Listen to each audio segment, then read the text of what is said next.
What is up, Devy Royale patrons? I just wanted to thank you guys for everything that you guys have done for us over the course. Everybody that's been here since the beginning, we really appreciate everybody on our Patreon.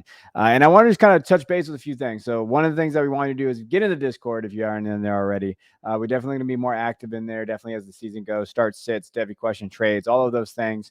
But hey, I know Discord's not for everybody, and that's all right. We are going to do in-season content. So I know me and Christian for sure are going to be giving you guys some in-season content. So it's not going away just because you have the manifesto and everything there. Obviously, there's a ton of content in there, but we are going to give you some other stuff, and we appreciate you hanging with us. If you ever have any concerns or questions, or like, hey, this is what I'd like to see, just hit us up. Either Twitter, you can see my name on the screen, or anywhere. Patreon sends a message, like anywhere there. If you feel like what we're providing isn't worth the cost, we definitely want to keep you as patrons, and we want to hear from you. Like, just let us know, right? Overall, this episode is something that I usually write this. So I think one thing that I wanted to make sure I mentioned to you guys as members is I've decided none of my really Devy content is going to be anywhere else but the Patreon. And so I've had some people reach out. They wanted me to do some Devy work for them and some other sites. And I've decided that all my Devy content is going to be for you guys, whether it's the podcast, YouTube, writing, prop bets, anything like that. All of it's going to be for you. And that's where I'm going to spend a lot of my time this season, in season, and other things like that. So I just wanted you to know that's where I'm coming from this season. And with that being said, I wanted to go over one of my first kind of big things that I do every year, and that's talking about the riskiest Devy assets you can have. Now, in the past, I did this in an article. You can check out my last one. It was on the C2C site. I've done it for Fantasy Pros. But for this, we're just going to talk about it. Instead of me writing and going over it, I wanted to go through some guys that I think are very risky to have as Devy assets. Last year, I talked about 7 of them, and I hit all 7 of them. And I kind of, I feel like I know these kind of assets and what you should do with them. And I have a track record for this. So I'm coming out of a place of knowledge for you guys. And that's what I'm here for, especially for the first time Devy players. Where are you guys at? So the first guy I want to talk about is Jackson Dart, Ole Miss. And Jackson's a guy that we like at the Devy Royale. I think he's our QB5 overall. But the problem with Jackson Dart right now, and the reason why he's on this list, is based on really his ADP and what's going on with him overall. I mean, he's going as QB5. So when you look at his Devy ADP, he's QB5. C2C ADP from the C2C website, QB5. Shout out to them. Check out their ADP. It's one of the best tools that you can have. And so when you're looking at this, like when I look at the perceived value, so his perceived value probably right now of that class, based on his ADP, I mean, he's going in between Quinn Ewers, Anthony Richardson, Tyler Van Dyke, Devin Brown. Like, he's high.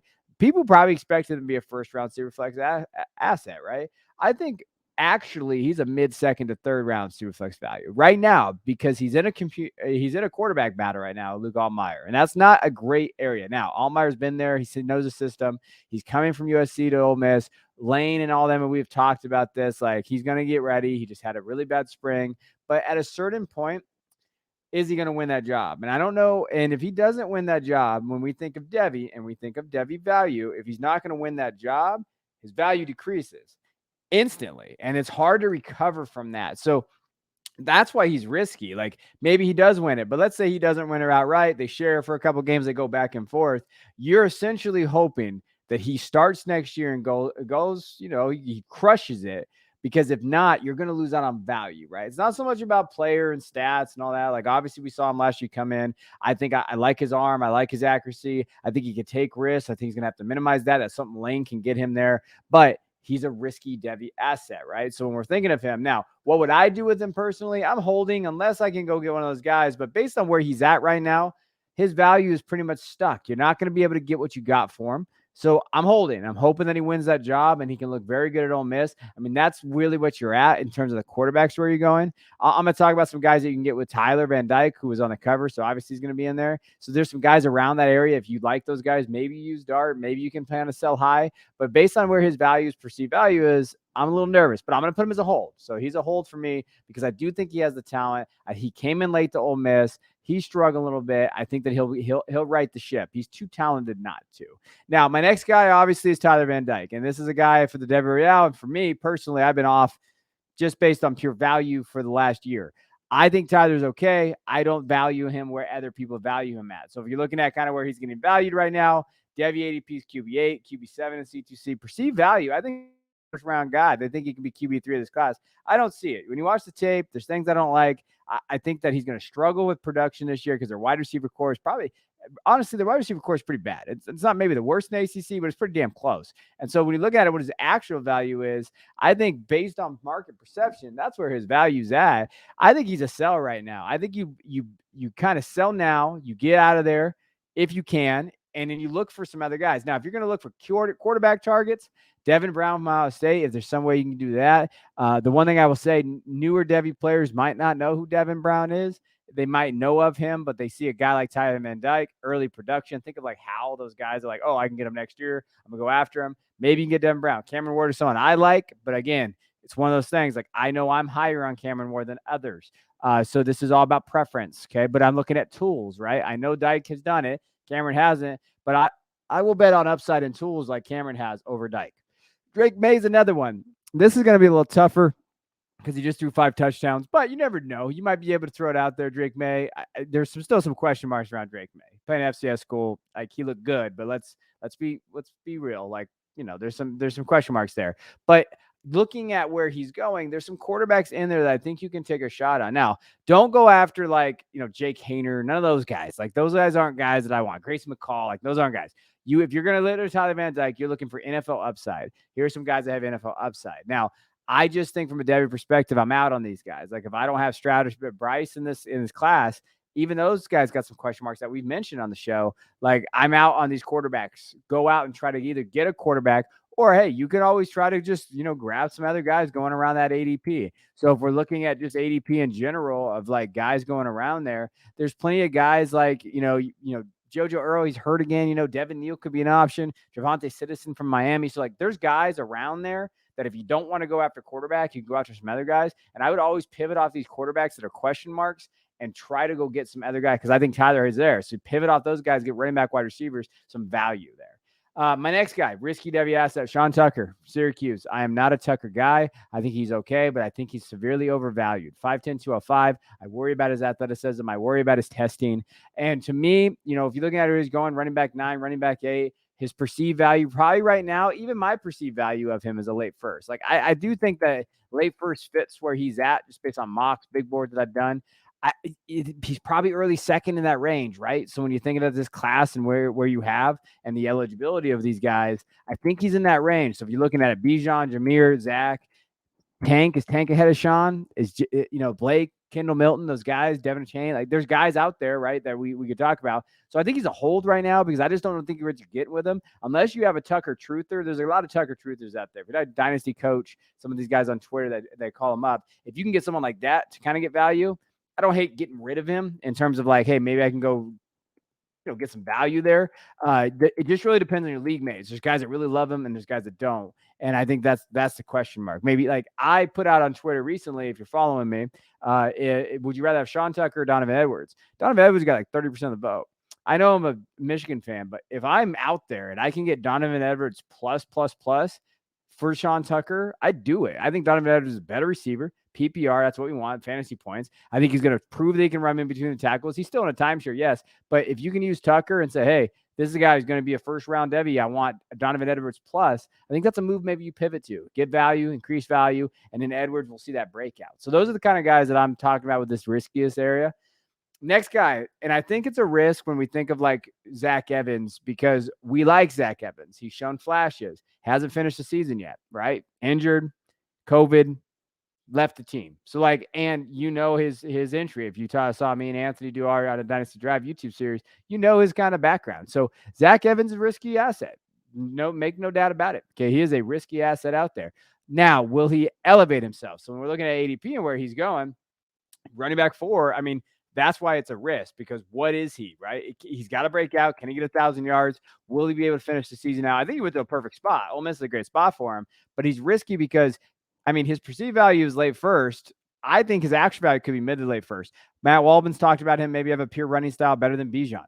I mean, people are talking about him. I think people could talk about him again as running back one, running back two, if he has that good year that we expect him to. But how many times have we had that guy say, "Oh, if," and I want everybody to know, like, I love Zach Evans. I've been very high on Zach Evans. I've been one of the Zach Evans's guys going forward. But I think that there's inherent risk, right? When we're talking about these guys, I still think he's worth a buy. The question is, what is that buy? Now, if you're a Patreon member, you have the big board that I created. So I just want to show it to everybody while we're out here and we're going over it so you can see it. Like I don't know if you can necessarily buy on the Devy side, depending on what your Devy assets are. Because if you look at where his ADP is, right, that's pretty tough to deal with.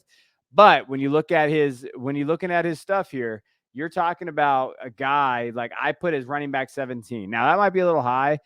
But when you're looking at guys around him, Ken Walker, who would you rather have? I know Ken Walker got the draft capital. You saw it. Who's a better runner, Zach Evans or Ken Walker? And who can receive better? Zach Evans, right? You're looking at Derrick Henry. We know where he's at in terms of his career. Travis Etienne, Cam Akers. Cam Akers, that's a struggle right now. Maybe you could go trade Cam Akers to the Zach Evans owner, get out of Cam based on that perception of is he going to be that guy or not? His injuries, where is he at, right? So David Montgomery, some of these guys that there's a lot of guys that value the NFL side a little bit more than Devy.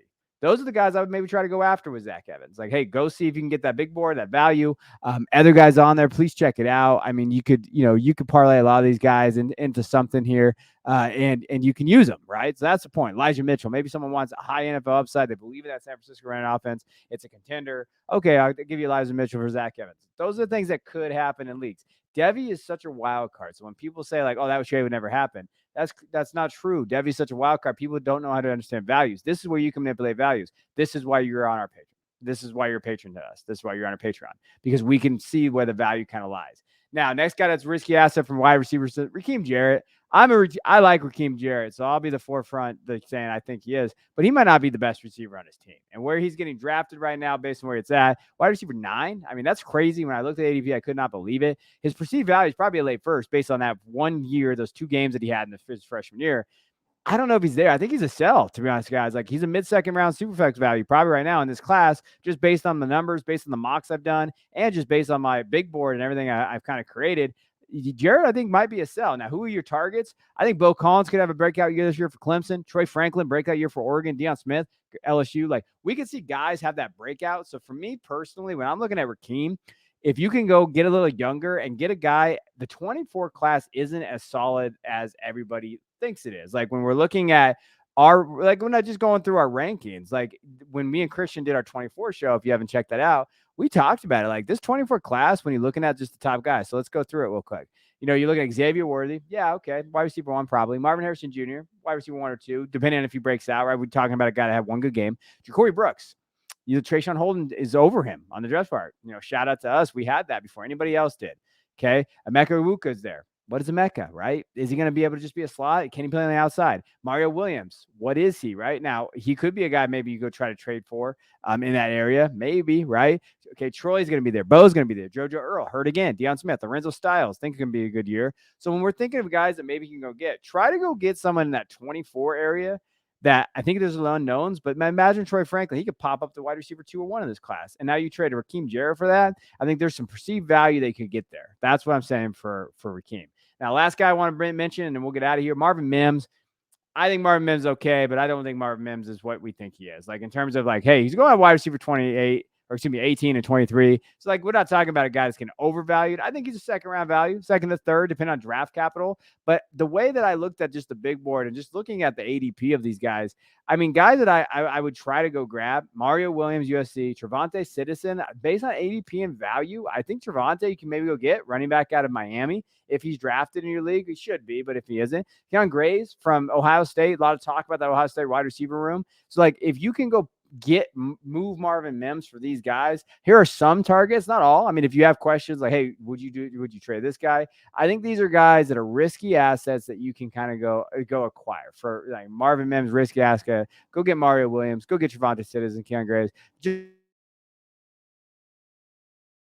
And especially just strict Devy. We're not talking C2C here, just strict Devy. Like, your job's to win the NFL side. So if you can kind of move these guys, get value. I've had teams where I just churned the Devy roster into NFL guys, and I would just keep churning the value. And then that's how I win my leagues. And that's how I get the production on the NFL side. It's a whole different kind of strategy when it comes to Devy than it is to C2C. It's two different, very, very different things. Okay. So for Devy, these are the guys. So just to go through again, Jackson Dart, for me, he's a hold. Okay. Tyler Van Dyke, for me, he's a big sell and he's been a big sell. And here are some targets that you would look at. Okay. Sean Tucker, to me, he's kind of been a hold / sell depending on what you could get for him. Zach Evans, he's a buy. NFL buy, though, like we talked about with the big board. Raheem Jarrett, okay, to me, he's a sell if you can get some of these guys in that range. And the last one is Marvin Mims. To me, he's a sell as well. There's other guys out there I didn't include that I think definitely are risky. Blake Corum, what is he? Is he Zamir White 2.0? And I'm a big guy. Kendall Milton definitely is a risky asset just because he hasn't broken out yet, injuries, those type of things. So be on the lookout for that. Those are guys I like, but where are they at? Deuce Vaughn, too small. Devin Chain. What are we going to do with Devin from Texas A&M? I think he's a good athlete. Can he be a workhorse, though? We've seen what the NFL likes from these guys. So there's a lot of question marks. So if there's other guys in this list, I just want to point out these 7 for you guys. If you have any questions, please reach out to me. Say, hey, what do you think of this prospect? What do you think of this prospect? I'm here to help you. That's my job. I take this seriously. I take this Patreon very seriously. I work very late. All of us do. And we want to make sure you feel like you're being valued. That's our goal here. So I appreciate you guys. Please let us know what you think. Are there any things you want as in-season content? And we'll check you guys next time. So I appreciate you tuning in.